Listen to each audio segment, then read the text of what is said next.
Eu? Aqui é um merda. Bota isso não.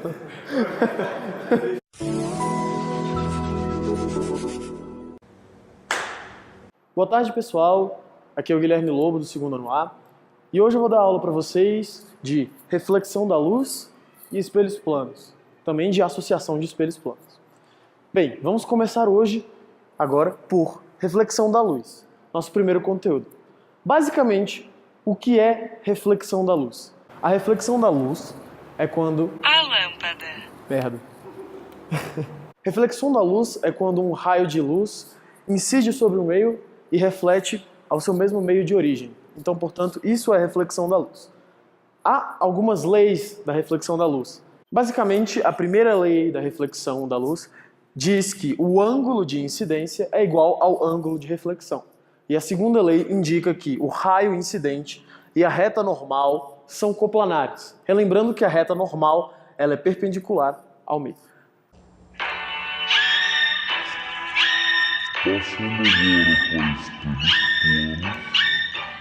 Apresentaremos aqui um objeto pontual e um corpo extenso.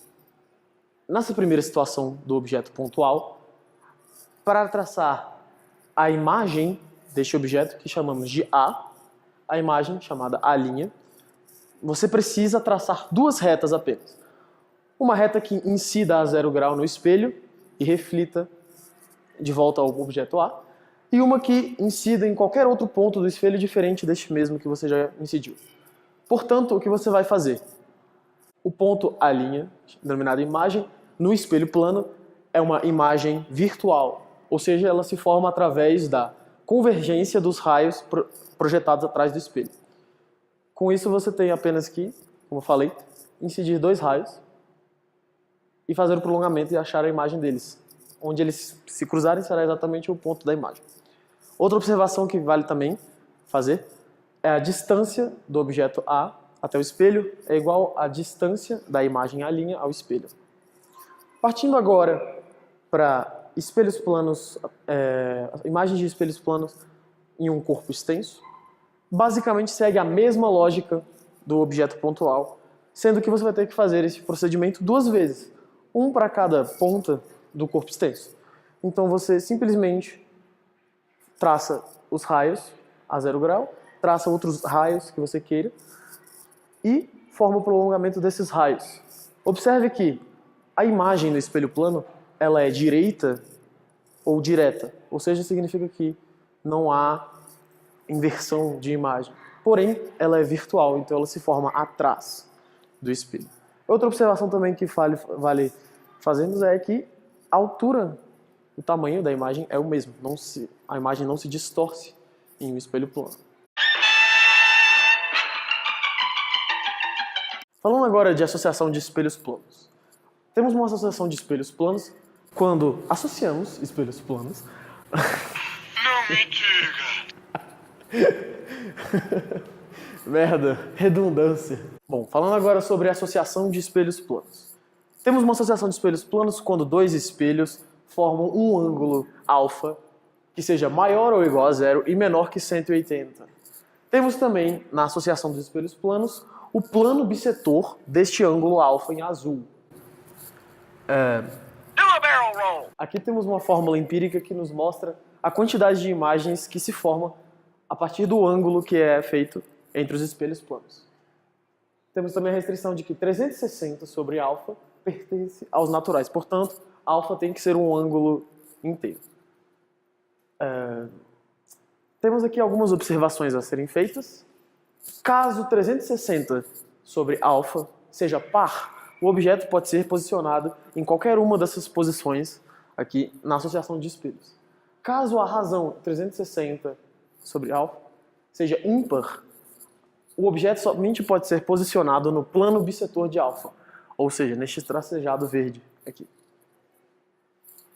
Observe também que quando alfa é 0, ou seja, os espelhos estão paralelos, há formação infinita de imagens, pois há um raio chegando a um espelho, batendo, voltando, chegando a outro espelho, batendo, voltando a outro espelho, batendo, voltando. Então, assim sucessivamente, acontecendo a formação de infinitas imagens. leis da termodinâmica e máquinas térmicas e refrigeradores. Começando por leis da termodinâmica, vamos comentar sobre a primeira e a segunda lei. A primeira lei da termodinâmica nos diz que a energia interna de um gás é igual ao calor menos o trabalho deste gás. Relembrando que o trabalho ele pode ser indicado pela fórmula pressão vezes variação do volume de um gás. Também ainda relembrando, a energia interna de um gás pode ser representada por 3 meios de nRT e sua variação por 3 meios de nR, variação de sua temperatura. Bom,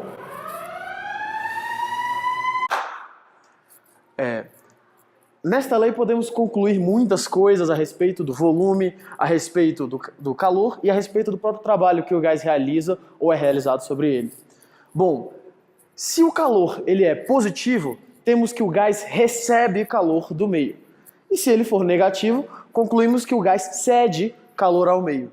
Também concluímos que se a variação do volume for positiva, logo há uma expansão, também o trabalho vai ser positivo e o gás estará realizando o trabalho. Também, se ΔV for negativo, temos uma compressão do gás. Logo, o trabalho está sendo realizado sobre o gás. Ou seja, o sistema está forçando o gás a realizar o trabalho. A respeito da segunda lei da termodinâmica, ela infere que não é possível converter todo o calor em trabalho em um ciclo. E também que o calor não flui espontaneamente de um corpo mais frio para um corpo mais quente. Ou seja, naturalmente não seria possível que um refrigerador funcionasse. É possível apenas através de meios, como transformações gasosas. Bom, falando agora de máquinas térmicas.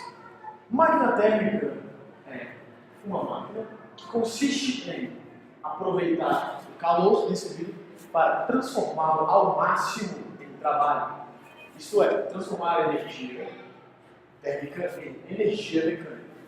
Através deste simples desenho, podemos inferir que o calor quente, determinado por QQ, que vem da fonte quente, é igual ao QF, que sai da fonte fria desse máquina térmica, mais o trabalho realizado no gás. Em que N, que é o rendimento dessa máquina térmica, é indicado pela razão entre o trabalho e o calor inicialmente utilizado. Ou seja, quanto mais trabalho ele realiza em uma quantidade de calor menor desperdiçado, maior é este rendimento. Ou ainda, o rendimento pode ser representado por 1 menos a razão entre QF e QQ, que resume o que eu acabei de falar anteriormente. Também a potência útil de uma máquina térmica pode ser calculada por trabalho sobre a variação do tempo. 180, 180. Hoje falaremos da máquina de Carnot, que é uma máquina térmica muito especial, pois é uma máquina que, operando em determinada faixa de temperatura, consegue obter um maior rendimento dentre qualquer outra máquina térmica existente. Para a máquina de Carnot, é válido o ciclo de Carnot, o qual obtém este gráfico aqui, que consiste em os pontos A, B, C e D, os quais A e B estão inseridos na curva isotérmica TQ e os pontos DC estão inseridos na curva isotérmica TF. Neste gráfico, vale salientar que AB é uma transformação expansão isotérmica, BC é uma expansão adiabática, CD é uma compressão isotérmica e DA uma compressão adiabática. Para este ciclo, também valem as outras fórmulas anteriormente apresentadas, como as de rendimento e de potência. Mas este ciclo, como o gráfico próprio mostra, está inserido numa curva isotérmica, pode-se dizer que a razão TF sobre TQ é igual ao QF sobre QQ. Portanto, a fórmula de rendimento máximo também pode ser reescrita como 1 menos TF sobre TQ. Por fim, temos os refrigeradores, os quais são o oposto das máquinas térmicas em termos de operação, pois os refrigeradores consistem em fazer com que o calor flua do meio mais frio para o mais quente, através de um processo não natural, pois respeita a segunda lei da termodinâmica. No caso, os refrigeradores operam dessa forma aqui. Você força o gás a transferir calor do mais frio para o mais quente através do trabalho externo à máquina. Esta aqui é um exemplo de um refrigerador, um exemplo bem simples, no qual opera no trabalho e a entrada de calor frio na fonte fria e saída de fonte quente, a saída de calor quente pela fonte quente. Também é válida esta mesma relação para a máquina térmica, que QQ igual a QF mais trabalho. E no caso do refrigerador, como queremos obter o rendimento, utilizamos a palavra eficiência neste caso, porque não estamos mais nos referindo ao calor quente, mas sim ao calor frio. E no caso, a eficiência é dada por um número maior que 1, porque sempre teremos a razão entre QF sobre trabalho.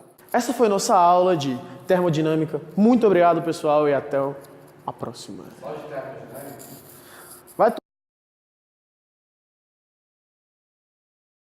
Canso é um viado. Vai ter um presentinho pra você na gravação aqui. Eu tô bravo. Aí você chora. Você sente e chora, entendeu? Enfim, isso não vem ao caso agora.